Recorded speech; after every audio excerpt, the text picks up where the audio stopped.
attempted attack suggests the reach of Iran's missile capabilities may be much longer than expected, as Diego Garcia is 2,500 miles from Iran. Given that range, more European countries could be at risk of a missile strike. And you go, the worry is always that if you do, you become a target. If Iran does have missiles that are capable of reaching the UK, then we would be very worried because we have no ballistic missile defence capability in this country. We could be having a missile winging its way to London. We could certainly track it, but we couldn't do anything about it. Interesting. So we have some interesting updates out of the Middle East today that may be of particular interest to America's so-called European allies, the very countries that we know thus far have not really wanted to get involved.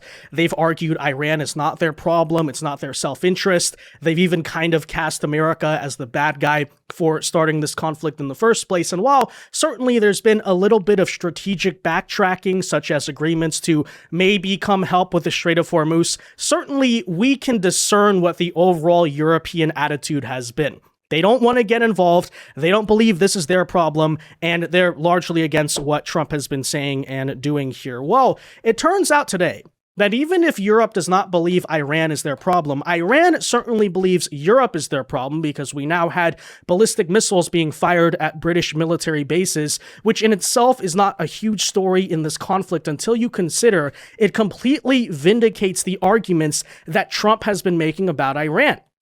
Trump, you may remember, has been arguing that, well, I had to start this when I did because if we waited any longer, the ballistic missile and potential nuclear threat that Iran would have posed to the world would have been completely catastrophic. He was largely dismissed by everybody. That includes media in America, Europeans, Iranians even. But in this case, when we talk about this brand new strike attempted on the Diego Garcia British military base in the Indian Ocean, it turns out he was completely correct about this for reasons we'll explain in today's video. And we even have skeptical, war skeptic British media figures like Piers Morgan actually pointing out here, oh shoot, we just realized the Iranian threat is actually completely real. And to an extent, yes, it does vindicate Trump for believing this was a necessary conflict to basically start on behalf not just of America or the world, because we have to solve this problem now. We'll explain what we mean by that, guys. First, though, do us a favor. If you enjoy our content, make sure you hit that like button down below. Subscribe to the channel if you are new.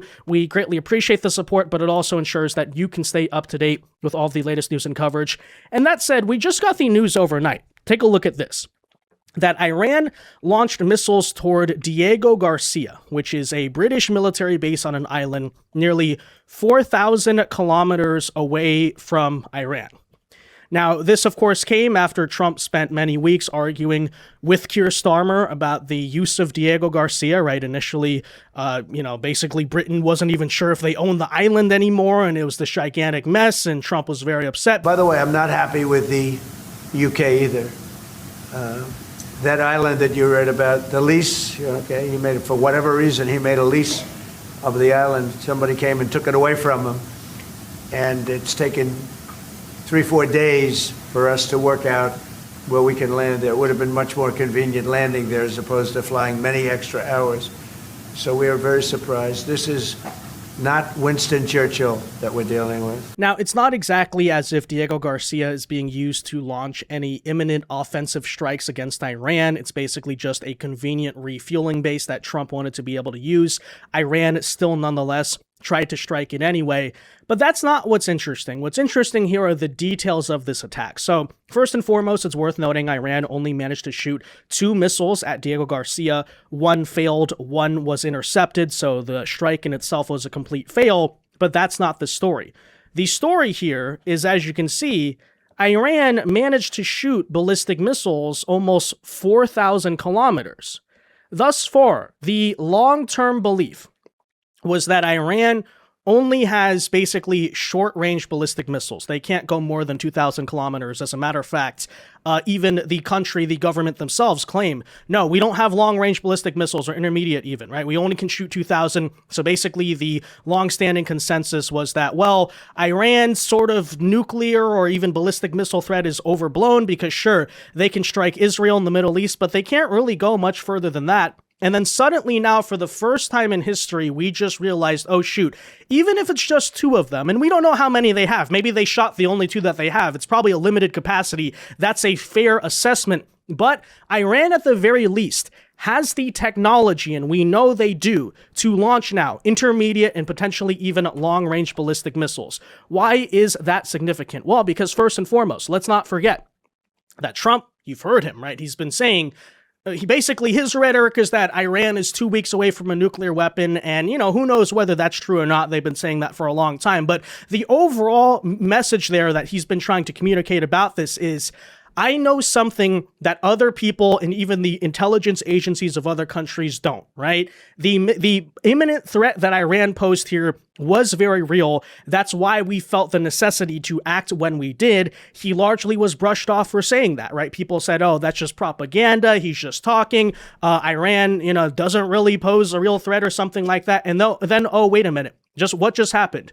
The Iranians shot at a British military base at a range of almost 4,000 kilometers. What's noteworthy about this? Well, when you consider sort of the distance, you can look at the circles here, right, if you don't believe me. Here's Diego Garcia. You notice that circumference here, right, means that if the Iranians shot this missile basically in the opposite direction, it could land as far as places like Italy, right? Italy, Poland, a lot of these sort of NATO countries, and then assuming, by the way, which is a fair assumption, that perhaps the missile can actually go further than that, and, the total complete range might be a little bit further. We're talking about, guys, the possibility that Iranian ballistic missiles could reach as far as places like Paris, London, Madrid, many major European capitals, and needless to say, that does suggest what? The Iranian threat, as Trump was arguing here, is actually very real, and it was very imminent, because if they're getting their hands on this technology, then in this case, they don't just pose a threat to the wider world outside of the Middle East, but particularly looking at you, Europe, right? The very countries who said, this is not a problem, why are you starting this conflict? You're the ones now directly, it would appear, in the firing line if it's true that Iran has these missiles. What the world has believed was the missile capabilities of Iran was really the medium range, and that was the 1,200 miles or roughly 2,500 kilometers that we believed, the whole world believed, and Iran publicly said they could do, was in this radius here. That's what we've been operating on.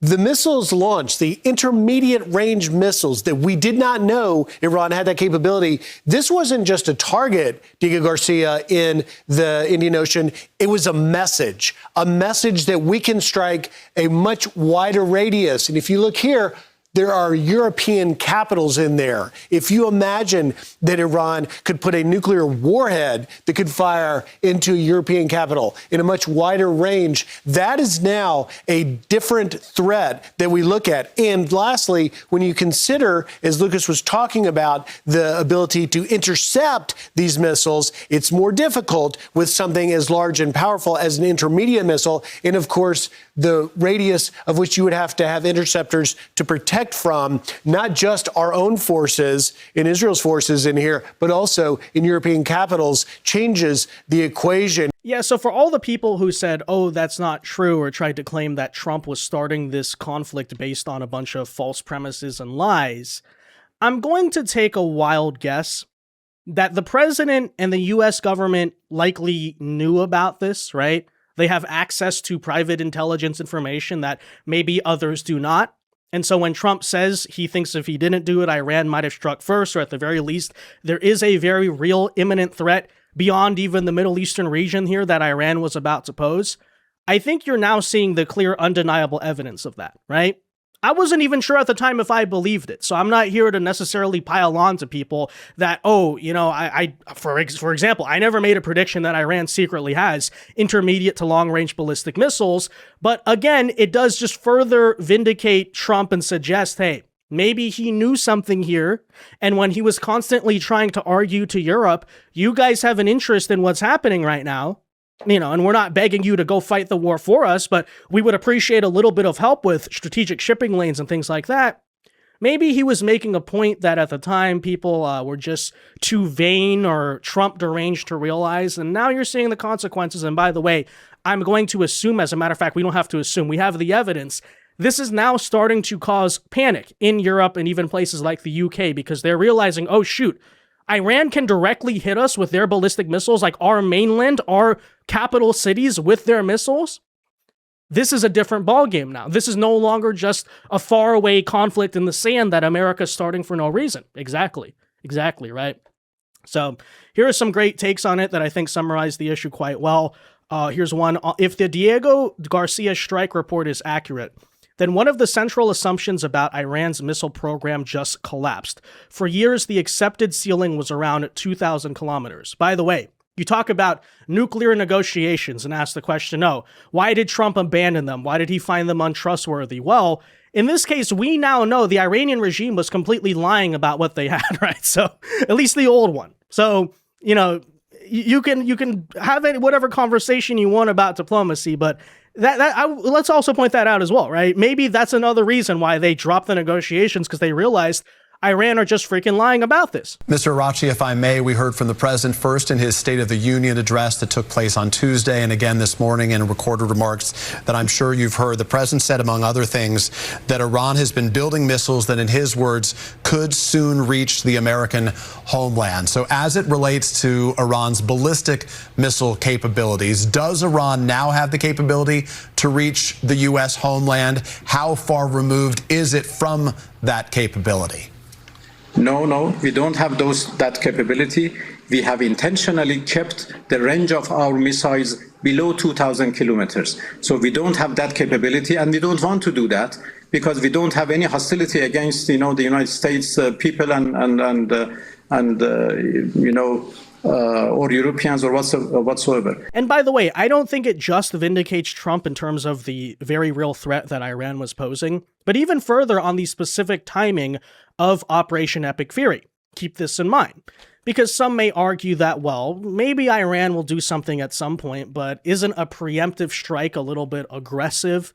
Why not just, hey, after all, if we can decimate their military from a conventional perspective, which we have, then why not give them good faith and let them see what they're going to do, and then that'll give us the moral justification to go and respond? Well, here's the problem. Is imagine if we even waited, let's say a couple years, or heck, even 1 year from now, and then we decide Iran, we need to do something, we launch Operation Epic Fury. Who's to say at this point, as we know of, they only have about 2 intermediate range ballistic missiles. But if the technology already exists, and folks, once you have the technology, it becomes a lot easier to replicate. Who's to say if we needed to do this about a year or two from now, we basically wouldn't be able to, because you would have massive amounts of ballistic missiles raining down on European capitals. Before, that might have just sounded like typical CIA, Pentagon, neocon propaganda, but now we actually have the definitive proof in the real world. They have this technology.